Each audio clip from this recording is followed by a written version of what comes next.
Hi friends, welcome again to the channel. We're so glad that you can be here to join us.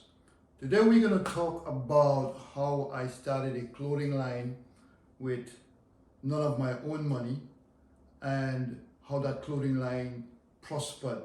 So before we get started, I would like you please to subscribe to the channel, like the video, share the video, and let's spread the love. All right? So welcome back to the story. So I had an idea. To start a clothing line that would cater to women. I didn't know how I was going to do it. I didn't have a clue about clothing or the retail or the wholesale or the distribution, nothing like that. So what happened was I made an observation. I went into a certain place, I don't want to call it the type of place, but in those places there were a lot of European women, and I noticed that they had on a certain type of dress. And I was like, that's very interesting. So when I came out of that situation, I went and do a research. Why these European women wearing this type of dress? And so when I did the research, I realized that it is something priced for them. That's what they like. They like something different, unique. So I did a research to find out how do I produce such a thing and how would I distribute that and how would I get to the market and what's the size of the market, because all these things we have to look at. What's the potential income? What's the expense? How much it's going to cost me? And something very strange happened to me that have never happened to me in my life. I went to bed that night after doing all my research and I had a dream. And in the dream, a full business plan was given to me. I've never had that kind of, since then, I've never had that kind of dream. And the full business plan was laid out before me. So the next morning when I woke up, I was like, this is strange. I've never had this kind of, what is this?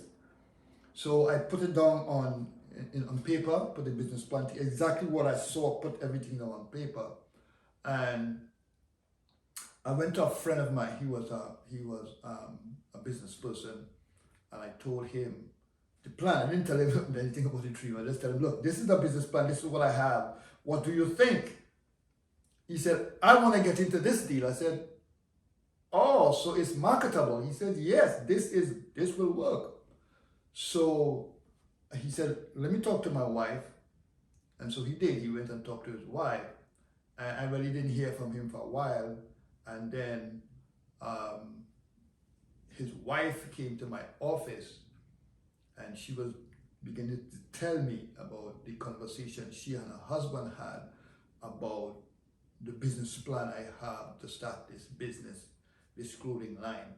And she talked about all the different, which give me update, because she being a woman, you know, I and the other guy, we were talking men talk, so we were thinking whatever it is, it could work. No, she began to explain to me the reason why these women like this type of clothing and why her husband was so interested in getting, because he had a little understanding about it, but he didn't have what I have in terms of seeing, you know, the market and getting it. He just had the idea.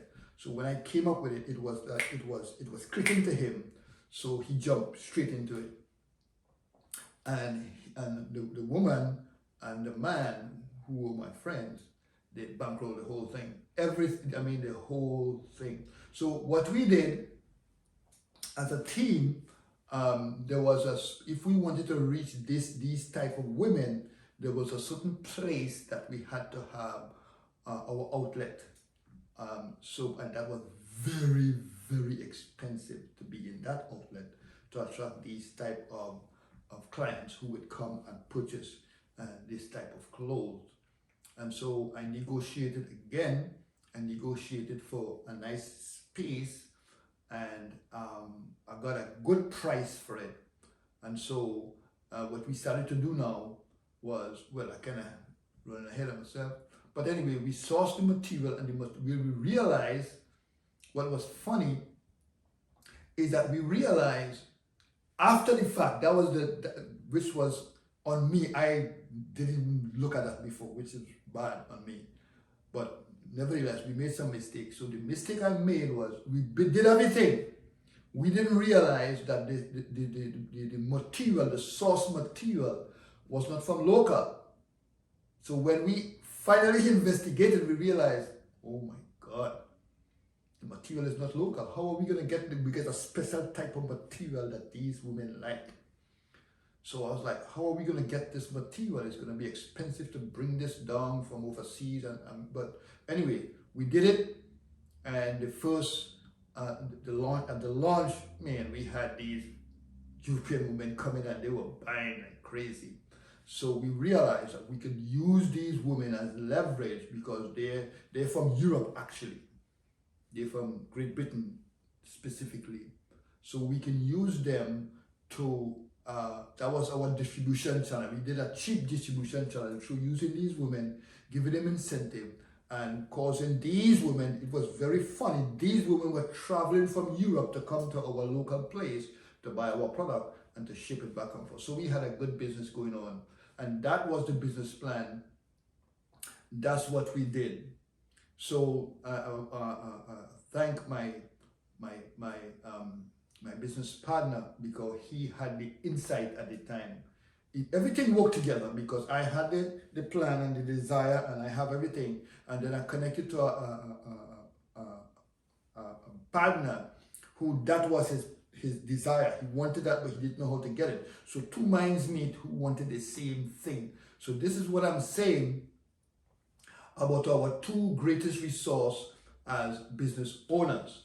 The first one, I will always say, is you must be able to know how to network. And I'm not talking about network marketing. I'm talking about your ability to articulate your vision and your plan to someone that when they hear your story, when they hear what you are interested in doing, that they themselves will become interested in it and finance you, partner with you, bankroll you. That's important. And the other one is you must be able to have some type of negotiating skills. If not you yourself personally, your partnership, whoever you have on your team must be able to do that. Because the facility that we needed, we couldn't go to no other facility. That was the facility. It was the only thing at the time. And it was very expensive. So had we not had, me particular, because I did the negotiating, if I had not had the skill to negotiate the price, the hefty price, to a reduced manageable price that we can afford, it would have been a disaster. However, though, I found out later why we got that facility for that price, because I found out that the owner himself, when we went to negotiate, the owner himself thought, I don't know how he decided that is the case, he thought I myself was British. I was from Great Britain, which I was not from there. I'm a US citizen. So he thought that was the case. So he was thinking about, okay, fellow Brits, I don't know how he was looking at it. And so that's how he gave it to me, because he thought that I was from Britain. I was not from Britain. So that's how we got it. So it looked like everything just worked within the scope of what we were doing. I had this plan and this vision. The friend of mine who I had an idea of exactly what I wanted. When we got to the place where the only facility at that time where you could attract these type of purchasers, these type of clients, we got the price totally reduced to ridiculously low. The owner thought that I personally was from Great Britain, and so it worked out, everything worked out all right, because had we not gotten that, then I would have had to get another partner to come in, and that would have soured the deal, because the price that he was talking about and what he was looking, you know how this deal, You had to go triple net and this kind of stuff. It was terrible. It was too much. So we save ourselves from having to pay all this monies up front and all this kind of stuff. And if you're ever into business and you know when you're going to lease these facilities, how it's very expensive to do it. But this is a business that like I said, what we do, we are entrepreneurs. We don't like to keep business and we don't like to buy business with our own money. So what we do as entrepreneurs, our business model is we develop the plan, we put the plan in place, we buy the business, fix the business if it needs to be fixed, package the business so that it will be able to be attractive to an investor or a business partner, and we sell them the business. So that's what we did. That's what we have to do. Okay. In this particular business, I don't want to go into any deep thing with that in finances. Our next video, we're gonna talk about this is the biggest deal that I've ever made. I made a big mistake with this deal. I'm gonna talk about it in our next video, and I can tell you right now, it's $100 million deal, and I made a big mistake. And because of that mistake, had I not made that mistake, that business is still alive today. That business is now worth over $1 billion. I would have been a billionaire.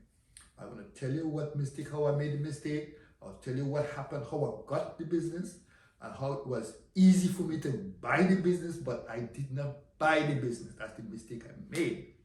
All I did, I'm not going to tell you what it is. So tune in next time, next video, whatever that video will be, and we're going to talk about those things. So if you like what you hear, you want to be a part of it, you want to be a part of a networking group of people who package things together, who have desires. Each one of us will have our own skill, our own ability. Each one of us have our own skill set. Some may be skilled in marketing, some may be skilled in research and development, some may be skilled in all different areas.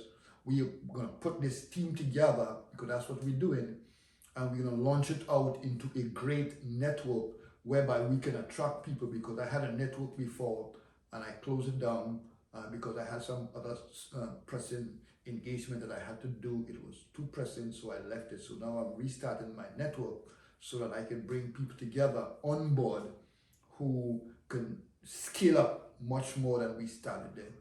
All right, so thank you for watching the video. Don't forget to subscribe, like the video, share the video, share the love. All right, so until next time, I'll see you in the next video.